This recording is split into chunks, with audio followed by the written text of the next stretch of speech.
Η σφολιάτα, η ιστορία της είναι παλιά.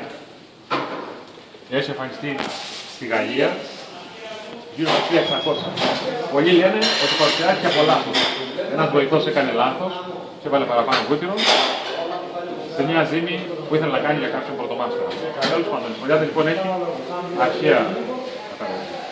Στις μέρες μας τώρα, η τεχνική που θα πούμε και τα υλικά που θα πούμε είναι τα ακόλουθα. Για να κάνουμε σφολιάτα χρειαζόμαστε αλεύρι δυνατό, 70%. Με μεγάλα ποσοστά γλουτένης, θα πούμε αργότερα γιατί χρειάζεται αυτό το αλεύρι. Ένα άλλο υλικό που χρειαζόμαστε, σκληρή μαργαρίνη. Σκληρή μαργαρίνη, γιατί θα μας βοηθήσει ώστε να μην βγει έξω από το αλεύρι. Άλλο υλικό χρειαζόμαστε, παγωμένο νερό. Παγωμένο και όχι ζεστό νερό, θα δείτε που θα χρησιμοποιήσουμε. Και προαιρετικά ένα αυγό και ίσως λίγο αλάτι. Η διαδοσή των υλικών είναι η ακόλουθη. Κοστινίζουμε το αλεύρι και δημιουργούμε ένα κρατήρα. Μέσα στο κρατήρα ρίχνουμε λίγο αλάτι, μια φρέζα αλάτι. Βάλε.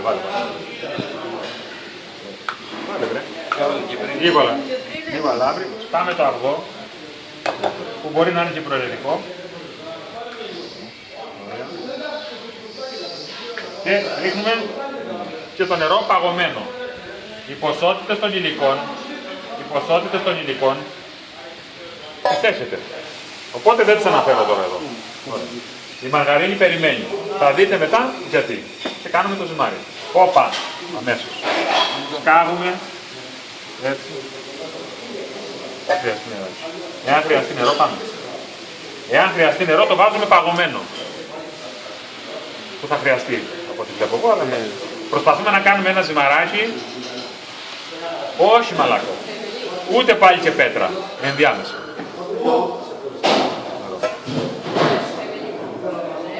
Παγωμένο νεράκι. Η ποσότητα απορρόφησης των υγρών εξαρτάται πάντοτε από το είδος του αλευριού. Γι' αυτό θα δείτε αλεύρια τα οποία απορροφάνε περισσότερο ή λιγότερο υγρό.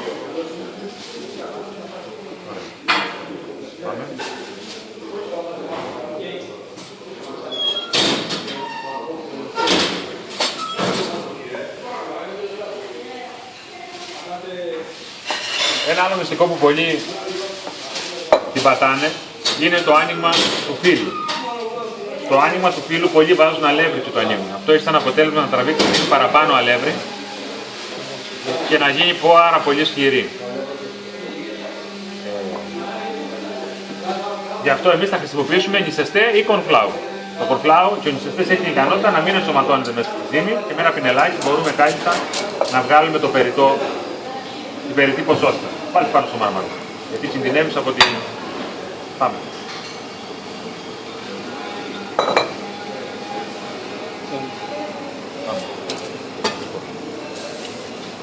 Πώς φαίνεται? Παλεύετε? Σκληρή. Πάμε.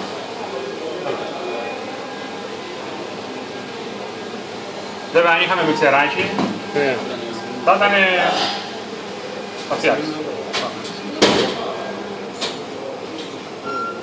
Λέγες. Ούτε μαλακή, ούτε πάλι σκληρή. Μου λες και κανονίζω. Θέλει.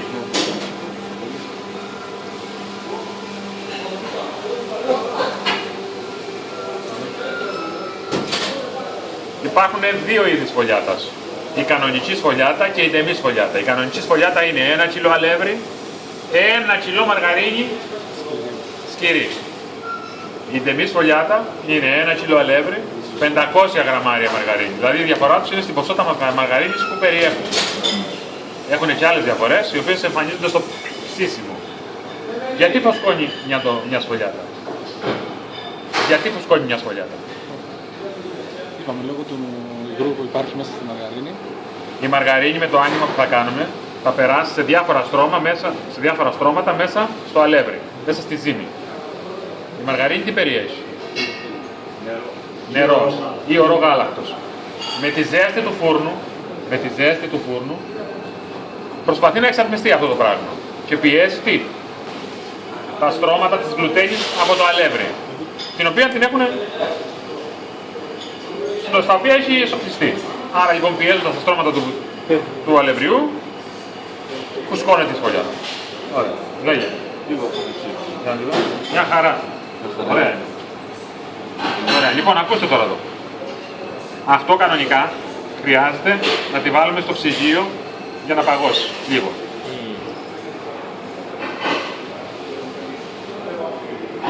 Το είδατε? Ναι.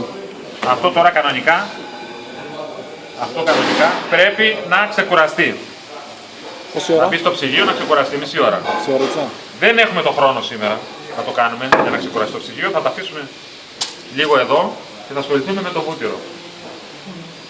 Αφήσουμε όλο εδώ και θα ασχοληθούμε με το βούτυρο. Πάμε. Για μεγαλύτερη ευκολία τι κάνουμε? Κόβουμε το βούτυρο. Προσπαθούμε. Κόψτε το. Εντάξει. Βέβαια το βούτυρο δεν είναι από το ψυγείο κατευθείαν. Το έχουμε βγάλει λίγο έξω. Γιατί δείτε. Να είναι λίγο, να μπορεί να το δουλευτεί. Δεν μπορεί να είναι από το ψυγείο και να δουλευτεί. Κόβουμε και τα δύο κομμάτια. Ναι.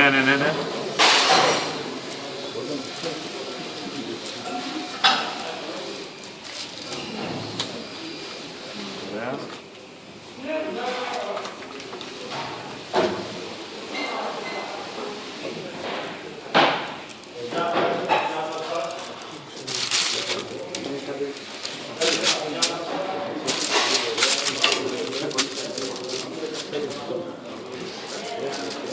Το βλέπετε? Τώρα.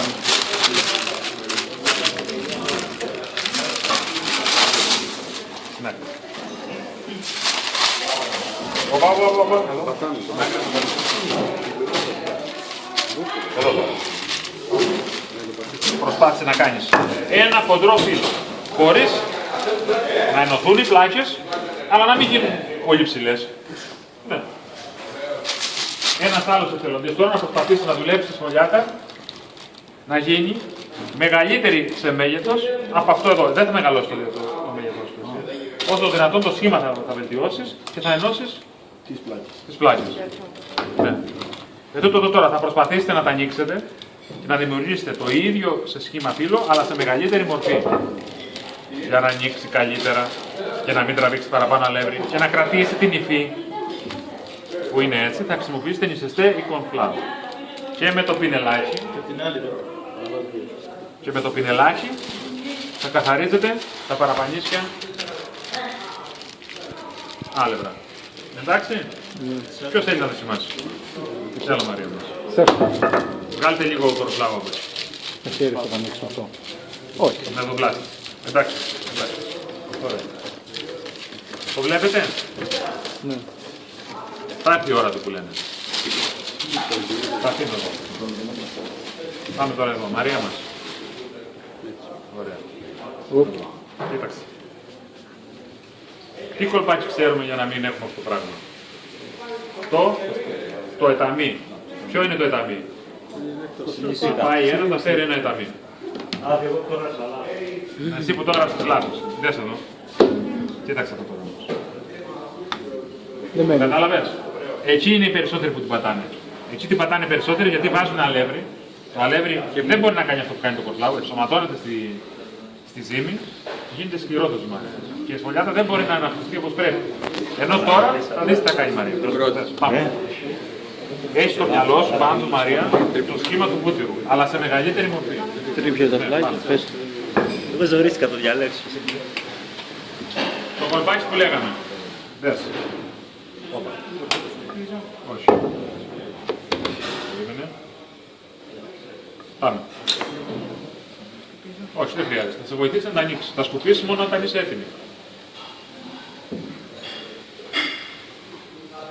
Όχι. Δες. Εδώ δεν μπορείς να βάλεις τη δύναμή σου. Δες το. Εδώ χρησιμοποιείς όλη τη δύναμή σου. Βέβαια σε ταλαιπωρώ, διότι το φύλλο έπρεπε να είναι στο ψυγείο να ξεκουραστεί. Όσο να είναι, ανοίγει πιο εύκολα. ανοίγει πιο εύκολα. Όλες τις ζύμες θα γίνουν πιο εύκολα. Δες το. Πάλι. Με αυτή την ποσότητα του κορφλάου μπορεί και να ανοίξουμε όλο το φύλλο. Ενώ αν τα ανοίγαμε με αλεύρι θα βάζαμε τουλάχιστον 200-300 γραμμάρια παραπάνω από τη συνταγή μας. Με τα ανάλογα αποτελέσματα όμως. Ωραία. Μπράβο Μαρία μας. Πάμε.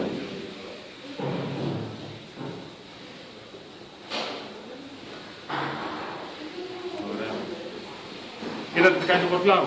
Ούτε παραπάνω, το ίδιο πράγμα κάνει και ο νησιστές. Το κορφλάου και ο νησιστές δεν είναι το ίδιο πράγμα. Θα πούμε. Μπορεί να είναι διαφορετικό. Το κορφλάου είναι ό,τι λέει. Δηλαδή, καταλαβαίνετε.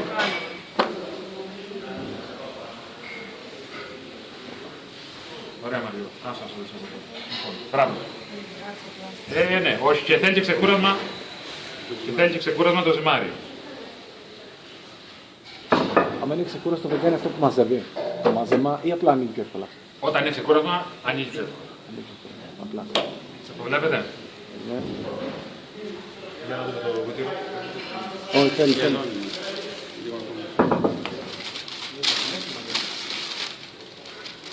Λίγο ακόμα. Θέλει λίγο ακόμα. Όπως είδατε, με την ποσότητα του κορφλάου που είχα, ανοίγω όλο αυτό το ζυμάρι.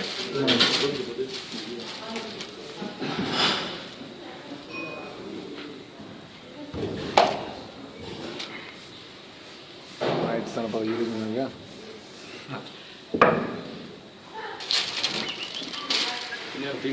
Πινέλο.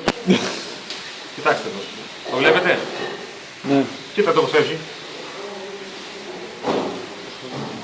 Το αλεύρι δεν μπορεί να το κάνει αυτό. Θα το έχει απορροφήσει. Θα το έχει απορροφήσει. Με τα ανάλογα αποτελέσματα. Μόνο που το τεινάζετε από εκεί. Εντάξει, χειρή. Ναι. Πάμε τώρα. Παίρνουμε τη χειρή μαργαρίνη. Τη βάλουμε στη μέση. Και αρχίζει. Εντάξει. Εντάξει. Ναι. Ποια το έχει. Τι θα τη βάλουμε εκεί μέσα. Τι. Τίποτα. Εντάξει. Πώς λέγεται αυτό. Φάκελος. Φάκελος. Γιατί το κάνουμε αυτό. Για να φύγει ο αέρας. Μπράβο. Τώρα. Μπορούμε να συνεχίσουμε. Όχι, μισή ώρα. Όχι. Γιατί. Πρέπει να το βάλουμε μισή ώρα στο φούρνο. Γιατί τη μαργαρίνη μας, Φούρνο ή δείτε, ψυγείο. Ψυγείο. στο ψυγείο. Τι είπα, φούρνο. Ναι. Πρέπει να το βάλουμε λοιπόν στο ψυγείο. Γιατί η μαργαρίνη μας, δείτε, έχει μαλακώσει. Αν το ζωρίσουμε τώρα, θα βγει από εδώ. Θα βγει από εδώ ή θα βγει από εδώ, έχεις αποτύχει. Πρέπει με τα ανοίγματα που θα είναι 6, η μαργαρίνη να δημιουργήσει στρώσεις μέσα στο αλεύρι. Ουσιαστικά μπαίνει 7,5 ώρα στο ψυγείο η ζύμη. Από τώρα λοιπόν θα μπει στη λαδόκολα και θα πάει στο ψυγείο για μισή ώρα. Εντάξει, και αυτή είναι η σφολιά. Θα βγει, θα ανοιχτεί πάλι, θα ξαναγίνει φάκελος και ούτω καθεξής. Ναι. Το καταλάβατε, θα το κάνουμε αυτό 6 φορές. Και έτσι η μαργαρίνη θα γίνει στρώματα μέσα στα στρώματα γλουτένης. Η σφολιάτα έχει μπει στο ψυγείο, έχει παγώσει λίγο η μαργαρίνη, βγαίνει από το ψυγείο στον πάγκο και προσπαθούμε σιγά σιγά να απλώσει λίγο η μαργαρίνη που περιέχεται μέσα της. Πρέπει να μπει οπωσδήποτε στο ψυγείο η σφολιάτα όταν γίνει φάκελος. Ο λόγος για να σφίξει η μαργαρίνη που το περιέχει. Εάν δεν σφίξει, θα βγει σίγουρα έξω. Δεν υπάρχει περίπτωση να την γλιτώσετε. Να το δείτε. Δουλεύουμε γρήγορα τώρα, έτσι. Βλέπετε. Αυτό το πράγμα που πριν σας το έδωσα επίτηδες για να δείτε. Αυτό το πράγμα θα κάνει εδώ και θα βγει. Βγει και τελείωσε. Ωραία. Λοιπόν. Αλλά μετά την πρώτη φορά σεφ μπορούμε να το κάνουμε μετά συνέχεια. Δεν χρειάζεται να το ξαναβάλουμε στο ψυγείο. Και τις 6 φορές μπορούμε να τις κάνουμε. Κάθε φορά θα πρέπει να μπαίνει στο ψυγείο. Κάθε φορά πρέπει να μπαίνει στο ψυγείο. Δείτε τώρα τι κάνει ο νησιστές.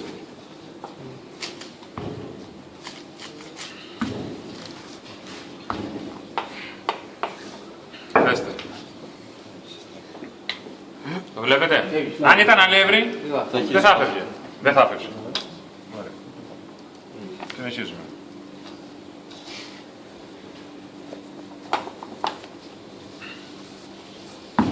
Θυμάστε την ποσότητα του βουτύρου. Άρα ήδη τώρα η ποσότητα του βουτύρου έχει μεγαλώσει, έχει μπει μέσα στα στρώματα του αλευρίου. Τι κάνουμε? Το ίδιο, φάκελο. Φάκελος. Δηλαδή του κάνουμε μόνο ένα απλό άνοιγμα μετά. Ναι, ένα απλό άνοιγμα. Φάκελος. Φάκελος. Το κλείνουμε. Αφήνουμε τον αέρα. Δείτε. Πρώτα καφέ. Φαντάζεστε να ήταν αλεύρι, τι θα γινότανε? Θα σε γύλισε. Θα έχει τραβήξει μέσα, θα έχει χαλάσει συνταγή. Λοιπόν, τι είναι αυτό? Έχει χάσει ο Αρχίζει το βούτυρο και αναπτύσσεται μέσα στη ζύμη. Ξανά. Κλείσιμο.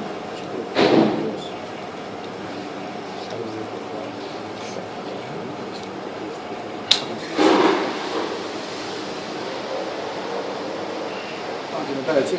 Ναι. Και δίπλωμα.